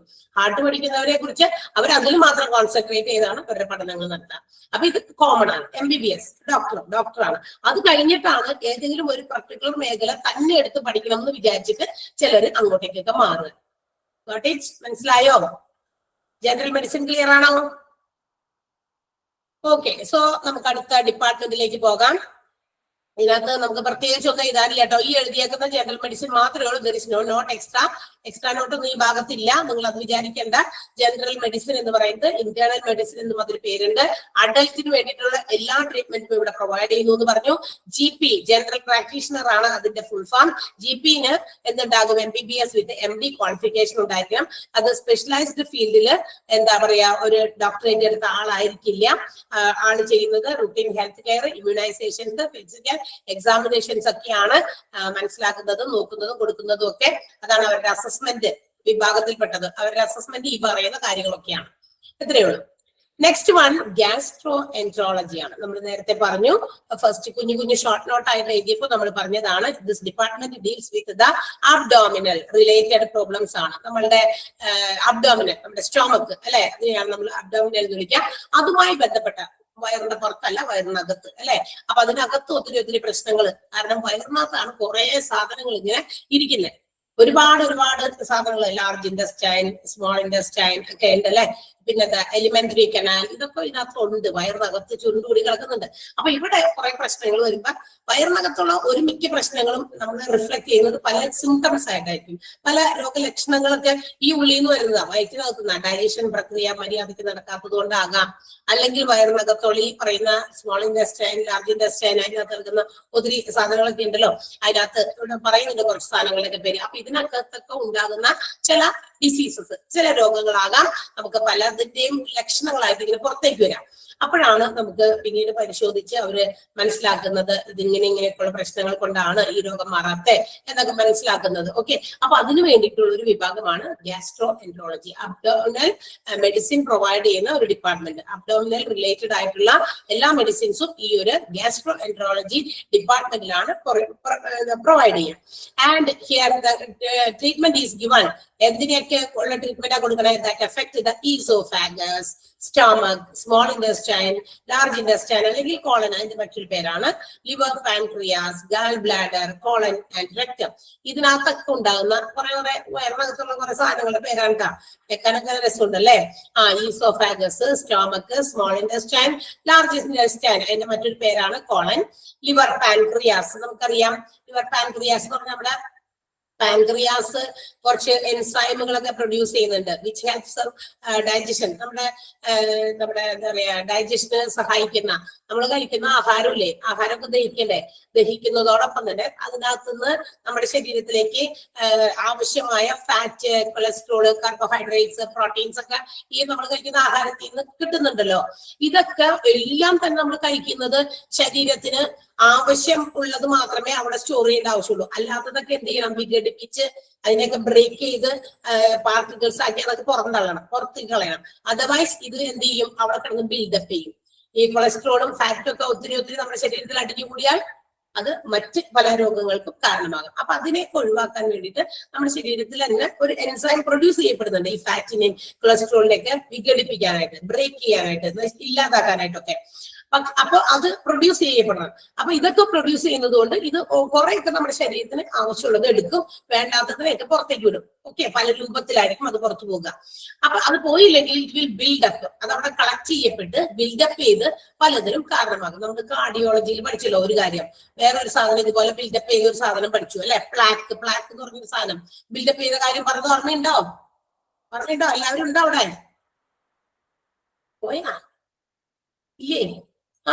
കാർഡിയോളജിയിൽ നമ്മൾ ഇതുപോലെ പഠിച്ചു. നമ്മളുടെ ആർട്ടറീസില്, ധമനികളില്, ബ്ലഡ് പോകുന്ന ധമനികളിൽ ഇതുപോലെ ഹാർട്ടിലേക്കൊക്കെ പമ്പ് ചെയ്യുന്ന വലിയ പൈപ്പ് പോലത്തെ സാധനമൊക്കെ ഉണ്ട്.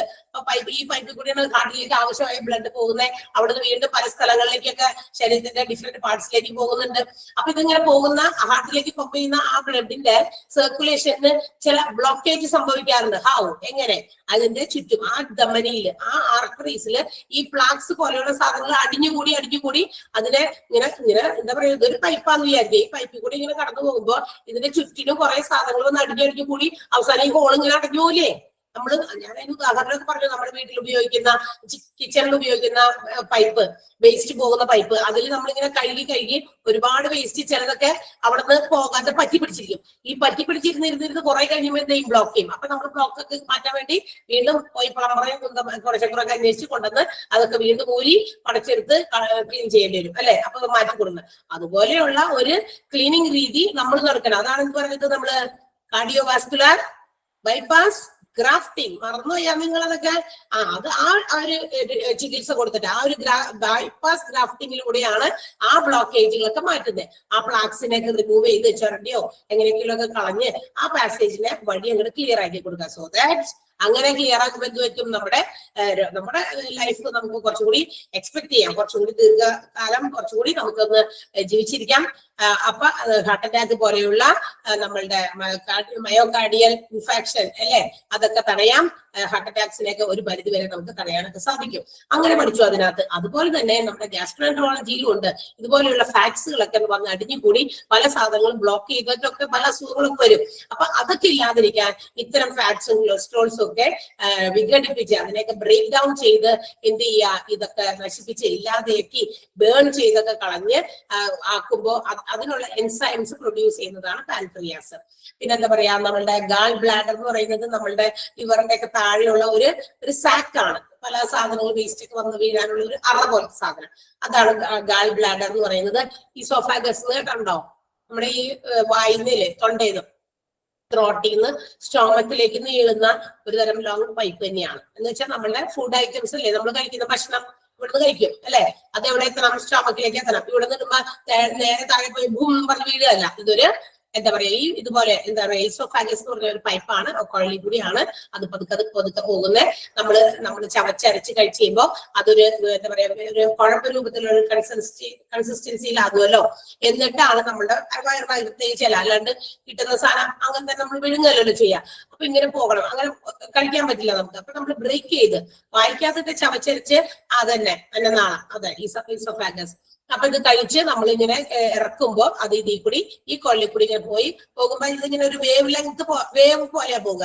അവിടെ തട്ടി ഇവിടെ തട്ടി ഇങ്ങനെ പോകുമ്പോ എന്ത് പറ്റും, അപ്പോഴും കൂടി ഡൈജഷന്റെ ഭാഗമായിട്ട് ചില കാര്യങ്ങൾ അവിടെയും പ്രക്രിയകൾ നടക്കുന്നുണ്ട്. ഓക്കെ, അതിങ്ങനെ തട്ടി പോകുമ്പോ എന്ത് പറ്റും, അത് വീണ്ടും ഒന്നുകൂടി ചെറുതായി ഇത് നമ്മുടെ സ്റ്റോമക്കിലേക്ക് എത്തുമ്പോഴേക്കും അതിന് ഒരു വിധം രൂപമാറ്റം സംഭവിച്ചിട്ടുണ്ടായിരിക്കും. അപ്പൊ ആ ഒരു സംഭവം അതൊരു ഈസോഫാഗസ് എന്ന് വിളിക്കാം. പിന്നെ ലാർജ് ഇൻറ്റസ്റ്റൈൻ, സ്മോൾ ഇൻറ്റസ്റ്റൈൻ അറിയാലോ അല്ലെ, വൻകുടല്, ചെറുകുടല്, പിന്നെന്താ പറയാ, ഇതൊക്കെയാണ് കോളൻ, റെക്ടം. കോളനിനെ തന്നെയാണ് നമ്മുടെ ലാർജ് ഇൻറ്റസ്റ്റൈൻ. ഈ റെക്ടം എന്ന് പറഞ്ഞാൽ ഈ ലാർജ് ഇൻറ്റസ്റ്റൈൻ ഇല്ലേ നമ്മുടെ വൻകുടല്, അതിന്റെ അറ്റത്തുള്ള ഭാഗം, ഏറ്റവും അറ്റത്തെ ഓപ്പണിങ്, ആ ഒരു ഭാഗത്തെയാണ് റെക്ടം എന്ന് വിളിക്കുക. അപ്പൊ ഈ പറയുന്ന ഈ സാധനങ്ങളൊക്കെ നമ്മുടെ വയറിനകത്തുണ്ട്. ഇതിനൊക്കെ ഏതെങ്കിലും തരത്തിലുള്ള ഡിസീസസ് ഇൻഫെക്റ്റഡ് ആയി കഴിഞ്ഞാൽ we have to go for the department gastroenterology. നമ്മൾ പോകുന്ന ഡിപ്പാർട്ട്മെന്റ് ആണ്. അപ്പൊ ഏതൊക്കെയാണെന്ന് ഓർത്താൽ മതി. അബ്ഡോമിനൽ മെഡിസിന് വേണ്ടിയിട്ടുള്ള ഡിപ്പാർട്ട്മെന്റ് ആണ് ഗ്യാസ്ട്രോഎൻട്രോളജി എന്ന് പറയുന്നത്. അപ്പൊ ഗ്യാസ്ട്രോഎൻട്രോളജിയിൽ ഏതൊക്കെ ഭാഗങ്ങൾക്കുള്ള ട്രീറ്റ്മെന്റ് ആണെന്ന് മറക്കണ്ട. Oesophagus, stomach, small intestine, large intestine, liver, pancreas, gall bladder, colon and rectum. And ഇവിടെ അപ്പൊ എങ്ങനെയാണ് ഈ വയറിനകത്തുള്ള ഈ സാധനങ്ങൾക്ക് അസുഖങ്ങൾ ഉണ്ടെന്ന് നമുക്ക് മനസ്സിലാക്കാം. ഇറ്റ് ഈസ് ത്രൂ എൻഡോസ്കോപ്പി അല്ലെ. ഇവിടെയാണ് എൻഡോസ്കോപ്പിയുടെ സഹായം ആവശ്യമുള്ളത്. എൻഡോസ്കോപ്പി നടത്തിയിട്ടാണ്. കേട്ടിട്ടില്ലേ? എക്സ്പീരിയൻസ് ചെയ്തിട്ടില്ലെങ്കിലും you may have heard about it. കേൾക്കാത്തവരൊന്നും ആരും ഉണ്ടാവൂല. കേട്ടിട്ടുണ്ടല്ലോ എല്ലാവരും. ഈസോഫാഗസ് എന്ന് പറഞ്ഞ ഒരു long tube from our throat to stomach which carries our food. നമ്മുടെ എന്താണ് ഗാൾ ബ്ലാഡറിന്റെ വീക്കം എന്നല്ല, അതായത് ഇതുപോലെയുള്ള വേസ്റ്റുകളൊക്കെ കുറെ ഇങ്ങനെ അടിഞ്ഞുകൂടി അതിന് സ്പേസ് ഒക്കെ ഇല്ലാണ്ട് വരുമല്ലോ, അതൊക്കെ തന്നെ. അപ്പൊ വയറുവേദന നിൽക്കില്ല, കാരണം ഇതിനകത്ത് കുറെ ഇങ്ങനെ വന്ന് അടിഞ്ഞുകൂടി അതിനകത്ത് തന്നെ സ്പേസ് ഇല്ലാണ്ടാകും. സ്പേസ് വേണമല്ലോ എല്ലാത്തിനും. അപ്പൊ ഇങ്ങനെയുള്ള ഒരുപാട് വേസ്റ്റുകളൊക്കെ വന്ന് അടിഞ്ഞുകൂടും. അപ്പൊ വയറുവേദന എന്താ പറയാ നമ്മളെ ഡിസ്റ്റർബ് ചെയ്തുകൊണ്ടിരിക്കും. ഇടയ്ക്കിടയ്ക്ക് ഭക്ഷണം കഴിച്ച് കഴിയുമ്പോൾ തന്നെ എന്താ പറയാ വേസ്റ്റുകൾ അരിച്ചു മാറ്റാനുള്ള സ്പേസ് ഇല്ലാത്തതുകൊണ്ട് വയറുവേദന നമ്മളെ ശല്യം ചെയ്യും. അതൊക്കെ തന്നെ കുറെ കഴിയുമ്പോൾ വേറെ വല്ല രോഗങ്ങളൊക്കെ ആയിട്ട് തീരും. ഈസോഫാഗസ് നമ്മൾ തൊണ്ടയിന്ന് വയറിലേക്കുള്ള ഒരു കണക്ട് ചെയ്യുന്ന ഒരു കുഴലാണ്. അത് നമ്മൾ കഴിക്കുന്ന ഫുഡ് എന്താണ് നമ്മളുടെ വയറിലേക്ക് എത്തിക്കാൻ വേണ്ടിയിട്ടുള്ള കുഴലാണ് കേട്ടോ. അതാണ് ഈസോഫാഗസ്, ആ ഒരു കുഴലെന്ന് മാത്രം. ഓക്കെ, അപ്പൊ ഇതാണ് ഇൻഡോസ്കോപ്പിയും ഈ ഒരു വിഭാഗത്തിലാണ് പെടുക. ഇനി ഹിയർ ഇവിടെ ഡോക്ടേഴ്സിനെ അസിസ്റ്റ് ചെയ്യാനായിട്ട് അല്ലെങ്കിൽ എൻഡോസ്കോപ്പി ഒക്കെ ചെയ്യാനൊക്കെ വേണ്ടിയിട്ട് സ്റ്റാഫ് നഴ്സസ് അല്ല, സ്പെഷ്യൽ നഴ്സസ് ആയിരിക്കും പോസ്റ്റ് ചെയ്യപ്പെട്ടിരിക്കുക. ബിക്കോസ് എന്താ കാരണം അറിയോ? സ്പെഷ്യൽ നഴ്സസിനെ പോസ്റ്റ് ചെയ്യാം. സാധാരണ നഴ്സസിന് ചിലപ്പോ ഈ വൈറസ് സംബന്ധമായ ഈ എൻഡോസ്കോപ്പി ഒക്കെ നടത്തി അതിൽ ടെസ്റ്റ് നോക്കി അല്ലെങ്കിൽ അതിന്റെ റിസൾട്ടിനെ കുറിച്ച് അല്ലെങ്കിൽ അതിനെ കുറിച്ച് പഠനങ്ങൾ നടത്താൻ ഇൻവെസ്റ്റിഗേഷൻസ് ഇവിടെ നടക്കും. കാരണം വയറിനകത്ത് എന്താ പ്രശ്നം എന്ന് ഇൻവെസ്റ്റിഗേറ്റ് ചെയ്ത് കണ്ടുപിടിക്കേണ്ടി വരും. അത് കണ്ടുപിടിച്ചിട്ട് അതിന്റെ ഒരു റിസൾട്ട് ഡോക്ടേഴ്സിനെ കൈമാറേണ്ടി വരും. അപ്പൊ സോ ദാറ്റ് അതിന് വേണ്ടിയിട്ട് സ്പെഷ്യൽ ഇതിന് വേണ്ടിയിട്ടൊക്കെ ഇങ്ങനെയുള്ള കാര്യങ്ങൾ എടുത്തു പഠിച്ച നഴ്സസിനെ ആയിരിക്കും ഈ ഒരു വിഭാഗത്തിൽ പോസ്റ്റ് ചെയ്യുക. Because they have to perform the wide range of bowel investigations. Bowel എന്ന് പറഞ്ഞാൽ ഉദര സംബന്ധമായ ഒത്തിരി ഗവേഷണങ്ങൾ നടത്തി അതിന്റെ കാര്യങ്ങളും മനസ്സിലാക്കി പഠിച്ച് അതൊക്കെ മനസ്സിലാക്കി എന്താണ് അതിന്റെ കാര്യങ്ങളെന്നൊക്കെ അറിഞ്ഞ് പ്രവർത്തിക്കുന്ന ചില നഴ്സസ് തന്നെ ഇതിനു വേണ്ടി വരും. അതുകൊണ്ട് തന്നെ ഈ വിഭാഗത്തില് സാധാ നഴ്സസിനെ അല്ല, സ്പെഷ്യൽ നഴ്സസ് ആയിരിക്കും പോസ്റ്റ് ചെയ്യപ്പെടുക. അതുകൂടി വ്യക്തമായിട്ട് പഠിക്കണം. സ്പെഷ്യൽ നഴ്സസ് ആണ്, ഡ്യൂട്ടി നഴ്സസ് അല്ല, സ്റ്റാഫ് നഴ്സ് അല്ല, സ്പെഷ്യൽ നഴ്സസ് ആയിരിക്കും ഈ ഡിപ്പാർട്ട്മെന്റിൽ പോസ്റ്റ് ചെയ്യപ്പെടുക. Who will be capable of performing bowel investigations. Clear ആണോ? വയറിനകത്തുള്ള പ്രശ്നങ്ങൾ കണ്ടുപിടിക്കാൻ, ഇൻവെസ്റ്റിഗേറ്റ് ചെയ്ത് കണ്ടുപിടിക്കാൻ കേപ്പബിൾ ആയിട്ടുള്ള ആളുകളെയാണ് ഈ ഒരു എന്താ പറയാ ഇവരെ അസിസ്റ്റ് ചെയ്യാനായിട്ട് അല്ലെങ്കിൽ ഡോക്ടേഴ്സിനൊക്കെ സഹായം കൊടുക്കാനുള്ള എന്താ പറയാ വേണ്ടിയിട്ട് അവരെ നിയമിക്കുന്നത് സ്പെഷ്യൽ നഴ്സസിനെ ആയിരിക്കും. ക്ലിയർ ആണോ? ഗ്യാസ്ട്രോഎൻട്രോളജി ഗൈനക്കോളജി വരെ എടുത്തിട്ട് നോട്ട് തരാമെന്നാണ് എന്റെ ഉദ്ദേശം. ക്ലിയർ? ടീച്ചർ ഉണ്ടോ? Okay, yes. അപ്പൊ നമുക്ക് അടുത്തത് ഒരു ചെറിയ ടോപ്പിക് പോലെ തന്നേക്കുന്നതാണ്. ഇതിനകത്ത് തന്നെ ഉള്ളത് അത് പ്രിന്റ് ചെയ്തപ്പോ വന്ന ഒരു മിസ്റ്റേക്ക് ആയിരിക്കും. ഹെപ്പറ്റോളജി ആണ്. ഹെപ്പറ്റോളജി എന്തായിരിക്കും? ഹെപ്പറ്റോളജി ഓരോ ഡിപ്പാർട്ട്മെന്റും എന്തിനു വേണ്ടിയിട്ടുള്ളത് എന്ന് മനസ്സിലാക്കിക്കൊള്ളണം. നമ്മൾ നേരത്തെ ആ ഫസ്റ്റ് പേജില് എന്താ പറയാ കുറെ ഫസ്റ്റ് അല്ല സെക്കൻഡ് പേജില് ഔട്ട് പേഷ്യന്റ് ഡിപ്പാർട്ട്മെന്റ് കൊടുക്കുന്ന ഔട്ട് പേഷ്യന്റ് സർവീസസിന്റെ കാര്യങ്ങൾ പറഞ്ഞു. അതിനകത്ത് ഈ ഹെപ്പറ്റോളജി ഒന്നും വന്നില്ല കേട്ടോ. അപ്പൊ ഞാൻ പറഞ്ഞിരുന്നു നിങ്ങൾ ഇതിനകത്ത് പെടാത്ത സാധനവും നമ്മൾ പഠിക്കുന്ന എക്സ്പ്ലെയിൻ ചെയ്യുന്ന സമയത്ത് അവിടെ വരുമെന്ന് നേരം പറഞ്ഞിരുന്നു. ഓർക്കുന്നുണ്ട്? Okay, yes. അപ്പൊ നമ്മുടെ ഡിസോർഡേഴ്സ് ഓഫ് ലിവറിന്റെ കരൾ സംബന്ധമായിട്ടുള്ള പ്രശ്നങ്ങൾ അനുഭവിക്കുന്ന പേഷ്യൻസിന് വേണ്ടിയിട്ട് അവരെ ഡയഗ്നോസിസ് ചെയ്ത് ബ്ലഡ് റിലേറ്റഡ് അല്ല കരളാണ്. ലിവറിന് വേണ്ടി മാത്രം. ലിവറിനകത്ത് ഒരുപാട് പ്രശ്നങ്ങളുള്ള രോഗങ്ങളൊക്കെ ഇന്ന് വരുന്നുണ്ടല്ലോ അല്ലെ? ലിവർ സംബന്ധമായ കരൾ സംബന്ധമായിട്ടുള്ള കരൾ വീക്കോ എന്തൊക്കെ ഉണ്ടല്ല, മറ്റേ കരളിന് ഒത്തിരി പ്രശ്നങ്ങളൊക്കെ ഉണ്ട്. നമ്മളതൊന്നും അറിയേണ്ട ആവശ്യമില്ല. എന്തായാലും കരൾ റിലേറ്റഡ് ആയിട്ടുള്ള ലിവർ റിലേറ്റഡ് ആയിട്ടുള്ള ഡിസോർഡേഴ്സ് സഫർ ചെയ്യുന്ന പേഷ്യൻസിന് വേണ്ടിയിട്ടുള്ളതാണ് ഏത് ഹെപ്പറ്റോളജി എന്ന് പറയുന്ന ഡിപ്പാർട്ട്മെന്റ്. ഓക്കെ, ഹെമറ്റോളജി നമ്മൾ പഠിച്ചതല്ലേ? അപ്പൊ നമ്മൾ അത് കേട്ടില്ല. ഹെമറ്റോളജി കഴിഞ്ഞു പോയില്ലേ? അറിഞ്ഞില്ലേ? ഇല്ല, അങ്ങനെയുള്ള ഇല്ലല്ലോ, കഴിഞ്ഞു തോന്നുന്നു. ഹെമറ്റോളജിയാണ് ബ്ലഡ് ആൻഡ് ബ്ലഡ് സെൽസ്, ബ്ലഡിന്റെ കമ്പോണൻസിനുമായിട്ടുള്ള ബന്ധപ്പെട്ടുള്ള കാര്യങ്ങളെ കുറിച്ച് പഠിക്കുന്ന ഡിപ്പാർട്ട്മെന്റ് ഹെമറ്റോളജി. ഓക്കെ, ബ്ലഡിന്റെ അല്ല, ബ്ലഡ് ഹെമറ്റോളജിയാണ്. ഓക്കെ, യെസ്, മാറിപ്പോയതാ. Very good. സാരില്ല. അപ്പോ എന്താണ് ഹെപ്പറ്റോളജി മനസ്സിലായില്ല? സൂപ്പർ സ്പെഷ്യാലിറ്റി ട്രീറ്റ്മെന്റ് ആണ് ഇന്ന് ഇവിടെ പ്രൊവൈഡ് ചെയ്യുന്നത്. കാരണം എന്താ? ഇന്ന് കരൾ സംബന്ധമായത്, ഹാർട്ട് സംബന്ധമായത്, ഉദര സംബന്ധം മെയിൻ ആയിട്ടുള്ള ഒത്തിരി പ്രശ്നങ്ങൾ ഈ പറയുന്ന 3 മെയിൻ അവയവങ്ങൾക്കാണ് സംഭവിക്കുന്നത്. ഈ മെയിൻ അവയവങ്ങൾക്ക് എന്തുകൊണ്ട് ഇതൊക്കെ കയറി ബാധിക്കും എന്ന് പറഞ്ഞു കഴിഞ്ഞാൽ അതിന്റെ പ്രധാനപ്പെട്ട കാരണം നമ്മുടെ ലൈഫ് സ്റ്റൈൽ ആണ്, നമ്മുടെ ഫുഡ് ഹാബിറ്റ്സ് ആണ്, നമ്മളുടെ എക്സസൈസ് ഇല്ലായ്മയാണ് അല്ലെ? നമ്മളുടെ അതന്നെ ലൈഫ് സ്റ്റൈൽ എന്ന് ഒറ്റ വാക്കിൽ പറയാം. നമ്മൾ ഇന്ന് ചെയ്യുന്ന പ്രവർത്തികളും നമ്മൾ ആക്ടിവിറ്റീസ്, അതായത് നമ്മുടെ ഫിസിക്കൽ ആക്ടിവിറ്റീസ് കുറവാണ്. അപ്പൊ ബ്രെയിൻ ഒക്കെ നന്നായി വർക്ക് ചെയ്യുന്നുണ്ടാകും. ഞാൻ തന്നെ ഒത്തിരി എന്തൊക്കെയോ കടന്ന് പറയുന്നുണ്ട്, ഇതൊക്കെയാണ് പടത്ത് പറഞ്ഞുകൊണ്ടുണ്ടായിരുന്നു അല്ലെ ഒക്കെ പറയുന്നുണ്ട്. പക്ഷെ there is no physical activity ചെയ്യാനുള്ള സമയമില്ല നമുക്ക്. കാരണം നമ്മൾ ഇതാണ് ചെയ്ത് ശീലിച്ചേക്കണേ. അപ്പൊ നമ്മൾ കഴിക്കുന്ന ഫുഡിൽ നിന്നും നമുക്ക് കിട്ടുന്ന ആ ഒരു കലോറീസ് മുഴുവൻ നമ്മുടെ ശരീരത്തിലേക്ക് ഇങ്ങനെ വന്ന് അവിടെ ഇരിക്കുകയാണ് അടിഞ്ഞുകൂടി. I have no opportunity to burn it. എനിക്ക് അത് ബേൺ ചെയ്ത് കളയാൻ ഒത്തിരി അവസരങ്ങളില്ല അല്ലെ? അപ്പൊ അതുകൊണ്ട് നമ്മൾ ഇരുന്നും ഒക്കെയാണ്. ഇപ്പൊ ഓൺലൈൻ ക്ലാസ് ആയതുകൊണ്ട് ഒന്ന് നിൽക്കുക പോലും വേണ്ട. ഒന്ന് നിൽക്കുകയാണെങ്കിൽ ക്ലാസ് റൂം ആണെങ്കിൽ ഇരിക്കാൻ കുറച്ചു നേരം അങ്ങോട്ട് കൊണ്ടൊന്ന് സ്റ്റെപ്പ് 1-2 പ്രാവശ്യം നടത്താം.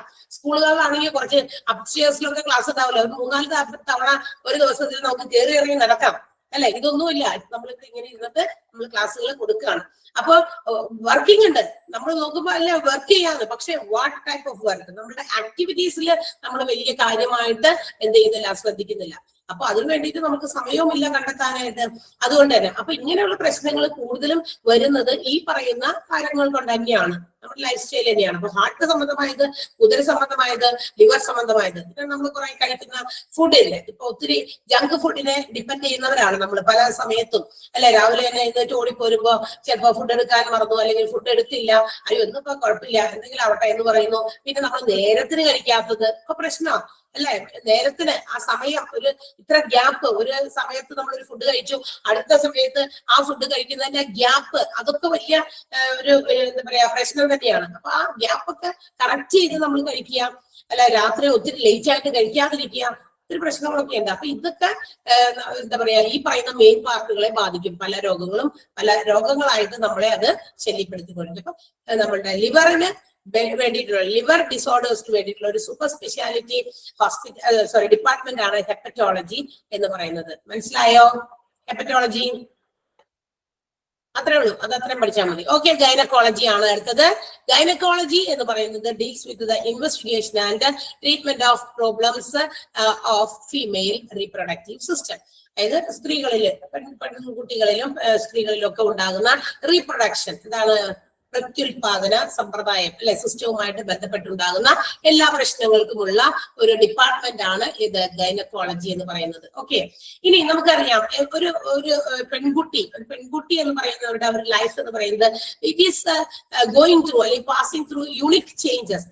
എന്താ പറയാ, പല മാറ്റങ്ങൾ ഉള്ളവരാണ് സ്ത്രീകളുടെ ആ ഒരു ലൈഫ് എന്ന് പറയുന്നത്. അവരുടെ എന്താ പറയാ ലൈഫ് ചക്രം സൈക്കിൾ എടുത്തു കഴിഞ്ഞാൽ ഒത്തിരി എന്താ പറയാ ചേഞ്ചസ് ആണ് ഓരോ സമയത്തും. എല്ലാം ഒരേപോലത്തെ ചേഞ്ചസ് അല്ല, യൂണിക് ആണ്, ഒറ്റപ്പെട്ട വ്യത്യസ്തമായിട്ടുള്ള മാറ്റങ്ങളാണ് നമ്മുടെ ജീവിത ശൈലിയിലുള്ളത്. ജീവിതശൈലി മീൻസ് നമ്മുടെ ജീവിതത്തിൽ നമുക്ക് കിട്ടിയിരിക്കുന്നത് അല്ലെ.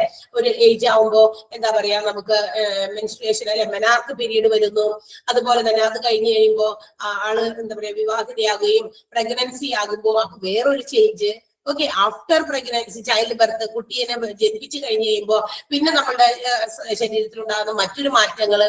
അതിനുശേഷം കുറെ കഴിഞ്ഞു എന്താ പറയാ നമ്മളുടെ മെനോപോസ് വരുന്നു. മെനോപോസ് എന്താ ആർത്തവ വിരാമം അല്ലെ, ആർത്തവം തുടങ്ങുന്നത് കൊണ്ട് വിരാമമുണ്ട്. ആ സമയത്ത് പിന്നീട് വരുന്ന മാറ്റം, ഒരുപാട് മാറ്റങ്ങളിലൂടെ കടന്നു പോകുന്നതാണ് സ്ത്രീകളുടെ ലൈഫ് സൈക്കിൾ എന്ന് പറയുന്നത്. ഓക്കെ, അപ്പൊ ഒരു പെൺകുട്ടിയായിട്ട് ജനിച്ചു കഴിഞ്ഞാൽ അത് കുറച്ച് ഓരോ സ്റ്റേജസിൽ അവരുടെ ബോഡി സ്ട്രക്ചറിൽ മാറ്റങ്ങൾ വരുന്നു, അവരുടെ ഇൻസൈഡിലും അവർക്ക് മാറ്റങ്ങൾ വരുന്നു. അതോടൊപ്പം തന്നെ ആ മാറ്റങ്ങൾക്ക് വിധേയമായിട്ട് നമ്മളുടെ മെന്റലി നമ്മൾ മാറും. ഒത്തിരി മാറ്റങ്ങളുണ്ട്. അപ്പൊ ദീസ് ചേഞ്ചസ് എന്താ, ഇങ്ങനെ ഉണ്ടാകുന്ന മാറ്റങ്ങൾ ഡു ബ്രിങ് സം പ്രോബ്ലംസ്. ചിലരിൽ അത് ചില പ്രശ്നങ്ങളും സൃഷ്ടിക്കാറുണ്ട്. കറക്റ്റ് ആയിട്ടുള്ള മെനാർക്ക് സംഭവിക്കാതിരിക്കുക അല്ലെ, ആർത്തവമൊക്കെ കൃത്യമായിട്ട് സമയത്തിന് വരിക, അതിന്റെ ഡേറ്റിൽ ഉണ്ടാകുന്ന variations, once in a month അല്ല ചിലർക്ക് ട്വൈസ് ഇൻ എ മന്ത് ഈ സംഭവം ഉണ്ടാകുക, അതൊക്കെ ഒത്തിരി പ്രശ്നങ്ങളാണ്. ഇതിപ്പോ നമ്മൾ പ്രശ്നമല്ല എന്ന് വിചാരിച്ച് നമ്മളതിനെ മാറ്റിവെച്ചാൽ അല്ലെങ്കിൽ നമ്മളതിനെ നിസ്സാരമായിട്ട് തള്ളിക്കളഞ്ഞാൽ afterwards it will be വലിയ പ്രോബ്ലം ആയിട്ട് മാറാൻ സാധ്യതയുണ്ട് അല്ലെ. അത് റീപ്രൊഡക്ഷന്റെ സമയത്തൊക്കെ ആയിരിക്കും കൂടുതലും അതിനെ ബാധിക്കുക. നമ്മളുടെ പ്രത്യുൽപാദന സമയത്ത്, അതായത് നമ്മൾ കുട്ടികളൊക്കെ ആകേണ്ട, അതായത് നമ്മൾ അങ്ങനെയൊക്കെ വരേണ്ട സമയത്ത്, കൺസീവ് ആകേണ്ട സമയത്തൊക്കെ എന്തെങ്കിലുമൊക്കെ പ്രശ്നങ്ങൾ കൊണ്ടുവരാനായിട്ട് സാധിക്കും. അതിനു വേണ്ടിയിട്ട് അപ്പൊ അത്തരം സ്ത്രീകൾക്കുണ്ടാകുന്ന മൊത്തം ഇത്തരം പ്രശ്നങ്ങളെയൊക്കെ കൈകാര്യം ചെയ്യുന്ന ഒരു ബ്രാഞ്ച് ഓഫ് മെഡിസിൻ ആണ് ഗൈനക്കോളജി എന്ന് പറയുന്നത്. ആൻഡ് ഓൾസോ അതിന് 3 സ്പെഷ്യാലിറ്റീസും അതിന്റെ ഒപ്പം ഉണ്ട്. ഗൈനക്കോളജിയിലൊപ്പമുള്ള പ്രത്യേകിച്ച് സ്പെഷ്യലൈസ് ചെയ്ത് കൊടുക്കുന്ന ചില വിഭാഗങ്ങളുണ്ട്. ഒന്ന് ഗൈനക്കോളജി തന്നെ, സ്ത്രീകൾക്കുണ്ടാകുന്ന എന്ത് പ്രശ്നങ്ങളും, അതായത് മെനാർക്ക് തുടങ്ങുന്നത് തുടങ്ങി മെനോപോസ് നടക്കുന്നത് വരെ, അവസാന ആർത്തവ വിരാമം വരുന്നത് വരെയുള്ള ഇൻ ബിറ്റ്വീനിൽ ഒത്തിരി കാര്യങ്ങൾ നടക്കുന്നുണ്ട്. അതിനെല്ലാത്തിനും നമുക്ക് ഗൈനക്കോളജി വിഭാഗത്തെ ഡിപ്പെൻഡ് ചെയ്യാം. നെക്സ്റ്റ് വൺ ഒബ്സ്റ്റട്രിക്സ് ആണ്. ഒബ്സ്റ്റട്രിക്സ് നമ്മൾ നേരത്തെ പറഞ്ഞു, ചൈൽഡ് ബർത്ത്, അതായത് നമ്മൾ പ്രഗ്നന്റ് ആകുക, അപ്പം തുടങ്ങി ചൈൽഡ് ബർത്ത്, അതിന്റെ കഴിഞ്ഞിട്ടുള്ള പീരീഡ്, പോസ്റ്റ് പാർട്ടം പീരീഡ് നമ്മൾ പറഞ്ഞു അല്ലെ. അതായത് അതിനുശേഷം ഒരു 10-28 ദിവസം വരെയുള്ള ട്രീറ്റ്മെന്റ്, ഇതെല്ലാം വരുന്നതാണ് ഒബ്സ്റ്റട്രിക്സ് എന്ന് പറയുന്നത്. അടുത്തത് എന്താ, ഇൻഫെർട്ടിലിറ്റി. എന്താ ഇൻഫെർട്ടിലിറ്റി എന്ന് പറഞ്ഞു കഴിഞ്ഞാൽ? ഇൻഫെർട്ടിലിറ്റി എന്ന് കേട്ടിട്ടുണ്ടോ? എന്താ ഇൻഫെർട്ടിലിറ്റി എന്ന് പറഞ്ഞാൽ? ഈ വന്ധ്യത എന്ന് കേട്ടിട്ടില്ലേ? വന്ധ്യത അതായത് കുട്ടികൾ ഉണ്ടാകാത്ത അവസ്ഥ, അതല്ലേ വന്ധ്യത എന്നാണ് പറയാ. കുട്ടികൾ ഉണ്ടാകാത്ത അവസ്ഥയ്ക്കും ഇന്ന് സ്പെഷ്യൽ ട്രീറ്റ്മെന്റുകൾ പ്രൊവൈഡ് ചെയ്യുന്നത് ഈ ഗൈനക്കോളജി ത്രൂ ആണ്. ഗൈനക്കോളജിയിലാണ് വരുന്നത്. നമ്മൾ ഗൈനക്കോളജിയിൽ നേരെ പോയിട്ട് അവരെ കാണിച്ചു, അപ്പൊ അവർക്ക് ഇതിനെ കുറിച്ചുള്ള കാര്യങ്ങൾ അറിയില്ലെങ്കിൽ നമ്മൾ ഫസ്റ്റ് വി വിൽ ഗോ ഗൈനക്കോളജിയിലാണ്. ഇങ്ങനെ എന്താ പറയാ, കുട്ടികൾ ഉണ്ടാകാനുള്ള താമസം, കല്യാണം കഴിഞ്ഞു ഇത്ര വർഷമൊക്കെ ആയി, പക്ഷെ എങ്കിലും കല്യാണം കഴിഞ്ഞ ആൾക്കാർ പിന്നെ അപ്പൊ തന്നെ ചോദിക്കുന്നതായിരിക്കുമല്ലോ. പക്ഷെ കുട്ടികൾ ഉണ്ടാകുന്നില്ലാത്തൊരവസ്ഥ കാണുമ്പോൾ നമ്മൾ എന്ത് ചെയ്യും? ഇതിന് വേണ്ടിയിട്ടുള്ള ചികിത്സയ്ക്ക് വേണ്ടി first we go to the gynaecology ഡിപ്പാർട്ട്മെന്റിലായിരിക്കും. അപ്പൊ ആദ്യം അവരോടൊക്കെ കാര്യങ്ങൾ പറഞ്ഞു. അപ്പൊ അവര് കുറച്ച് ട്രീറ്റ്മെന്റ് ഒക്കെ തന്നു. അവരെ കൊണ്ട് പറ്റിയില്ലെങ്കിൽ അവര് ഈ സ്പെഷ്യലൈസ്ഡ് ആയിട്ടുള്ള ഫീൽഡിലേക്ക് നമ്മൾ സജസ്റ്റ് ചെയ്യും. ഇൻഫെർട്ടിലിറ്റി, വന്ധ്യതയ്ക്ക് വേണ്ടി മാത്രം കൊടുക്കുന്ന ചികിത്സയാണ്. അപ്പൊ ചിലപ്പോ അവരെ കൊണ്ട് പറ്റിയില്ല, ഇത് നമുക്ക് പറ്റുന്നതല്ല, വേറെ രീതിയിൽ നമുക്ക് എന്തെങ്കിലും കാര്യങ്ങൾ നോക്കണം എന്നുണ്ടെങ്കിൽ അവരങ്ങോട്ട് സജസ്റ്റ് ചെയ്യും. അപ്പൊ അത് ഗൈനക്കോളജിയിലാണ് വരിക. ഗൈനക്കോളജി 3 സ്പെഷ്യാലിറ്റി കൈകാര്യം ചെയ്യുന്നുണ്ട്. ഗൈനക്കോളജി ഉണ്ട്, ഒബ്സ്റ്റെട്രിക്സ് ഉണ്ട്, ആൻഡ് ഇൻഫെർട്ടിലിറ്റി ഉണ്ട്. ഓക്കെ, ഇനി മാത്രമല്ല gynaecology also provides surgical therapies. ഈ സർജറി ഒക്കെ നടത്തി അതിനുശേഷമുള്ള തെറാപ്പീസ് കൊടുക്കുന്നുണ്ട്. ഒരു complete spectrum of disorders of female reproductive system ആണ് ഈ ഒരു ഗൈനക്കോളജിയിലുള്ള കംപ്ലീറ്റ് സ്പെക്ട്രം എന്ന് പറഞ്ഞാൽ എന്താ? മൊത്തം ഒരു വലയം. ഇത് സ്ത്രീകളുടെ പ്രത്യുൽപാദനവുമായി ബന്ധപ്പെട്ട് എന്ത് പ്രശ്നങ്ങൾക്കും മൊത്തം ഒരു കവറേജ് കൊടുക്കുന്ന ഒരു ഡിപ്പാർട്ട്മെന്റ് എന്ന് വേണമെങ്കിൽ പറയാം ഗൈനക്കോളജിനെ. ഓൾ ടോട്ടൽ ഒരൊറ്റ സെന്റൻസിൽ ഒതുക്കിയിരിക്കുകയാണ് അവരത്. Complete spectrum of the problems or disorders of reproductive system ആണ് പ്രൊവൈഡ് ചെയ്യുന്നത്. കിട്ടിയോ? ഗൈനക്കോളജി കിട്ടിയോ?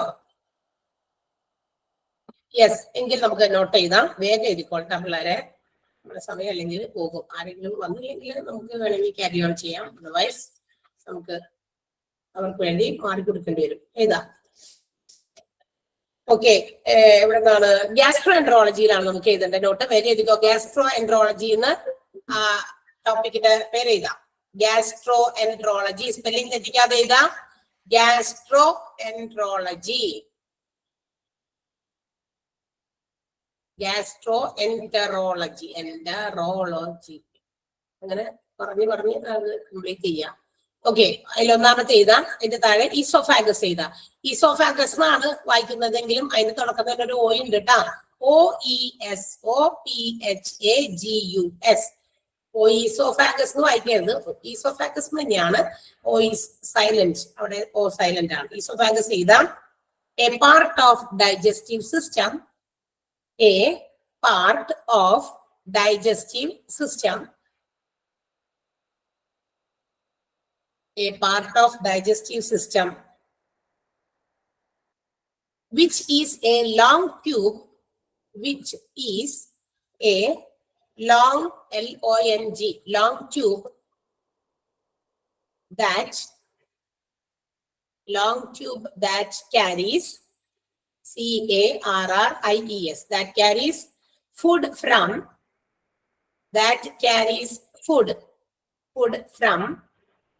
throat to stomach, THROAT, throat to stomach, STOMACH.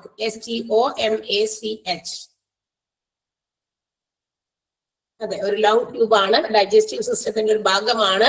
അത് നമ്മുടെ തൊണ്ടയിൽ നിന്നും വയറ്റിലേക്ക് ഫുഡ് പാർട്ടിക്കിൾസിനെ എത്തിക്കുന്ന ഒരു ട്യൂബാണ്. Okay, next one. അടുത്തത് ഏതാ വേണ്ടത്?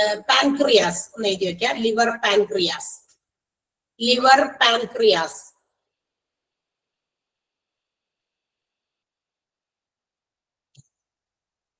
ഹൈഫനേറ്റഡ് എഴുതാം.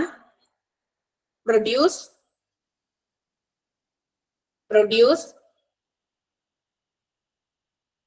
liver pancreas in the hyphenated produce digestive enzymes, digestive DIGESTIVE, digestive enzyme ENZYMES, Z ആണ് കേട്ടോ, ENZYMES, digestive enzymes which breaks down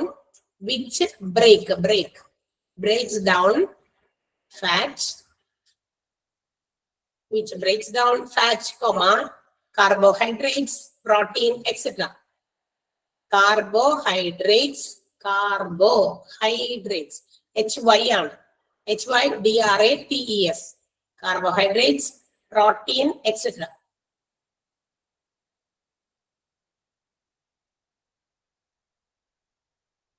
Next one. എഴുതി കഴിഞ്ഞോ? എഴുതി അത്രയും? Yes. Next one, gall bladder, GALL, BLADDER, gall bladder.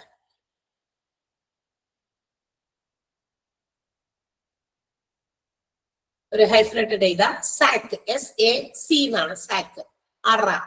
Sac located under liver. Sac located under liver. നമ്മുടെ ലിവറിന്റെ താഴെയായിട്ടാണ് ഈ സാധനം ലൊക്കേറ്റ് ചെയ്തേക്കണം. അതെന്താന്ന് മാത്രം അറിഞ്ഞാൽ മതി. ഒരു അറയാണ്. ഇതുപോലുള്ള സാധനങ്ങളൊക്കെ അടിച്ചു മാറ്റാനൊക്കെ ഉള്ളതായിരിക്കും. വട്ടവർ ഇറ്റ് മേ ബി. ഓക്കെ, അതിനകത്ത് ഇനി ഒരു സാധനം കൂടി ഉണ്ട്. Rectum, RECTUM, rectum.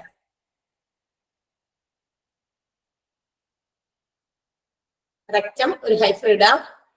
end part of, end, END, end part of large intestine. End part of large intestine.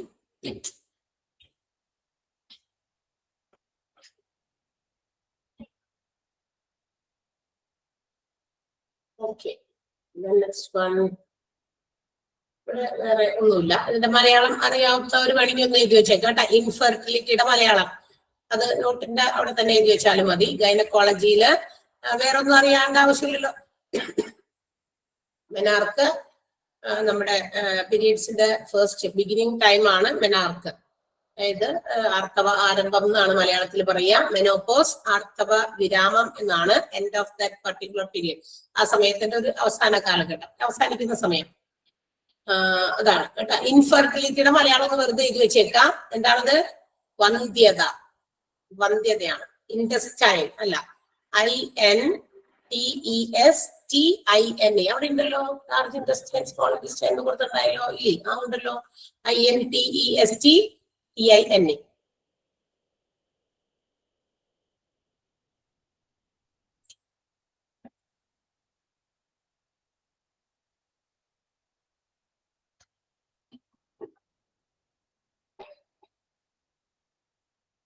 മാം, ആ ലിവർ പാൻക്രിയാസിനകത്ത് കാർബോഹൈഡ്രേറ്റിന്റെ മുന്നുള്ള ഒന്ന് പറയാമോ? ഫാറ്റ് മുഴുവൻ പറയണോ? മുഴുവൻ വായിക്കണോ?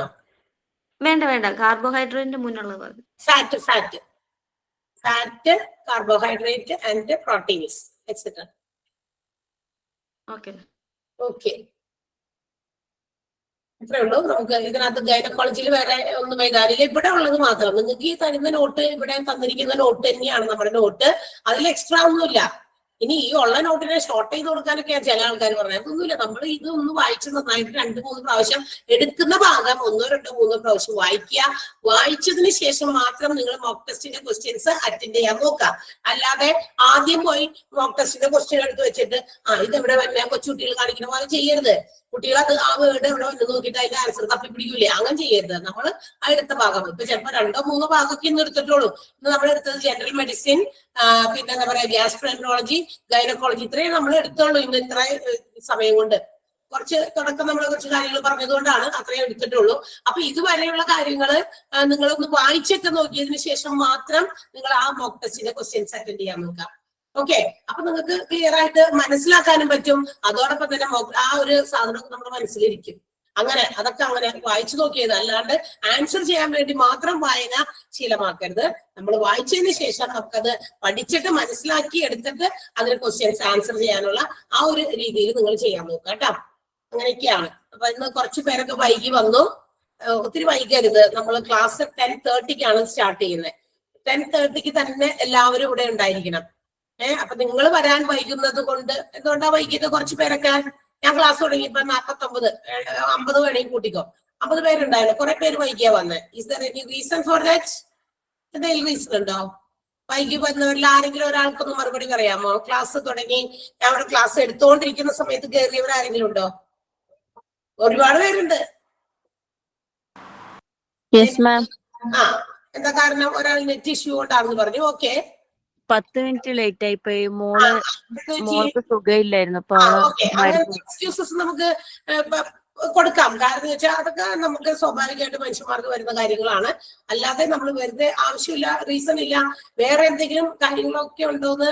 ഓക്കെ, കുറച്ച് അങ്ങനത്തെ കാര്യങ്ങളൊക്കെ ഓക്കെ. പക്ഷെ എന്തെങ്കിലും ഒരു കാരണം ഇല്ലാതെ നമ്മൾ ലേറ്റ് ആകാതിരിക്കാനായിട്ട് നോക്കുക. കാരണം ടീച്ചേഴ്സ് നിങ്ങളെ വെയിറ്റ് ചെയ്ത് ഇവിടെ ഇരിക്കുന്നുണ്ടായിരിക്കും.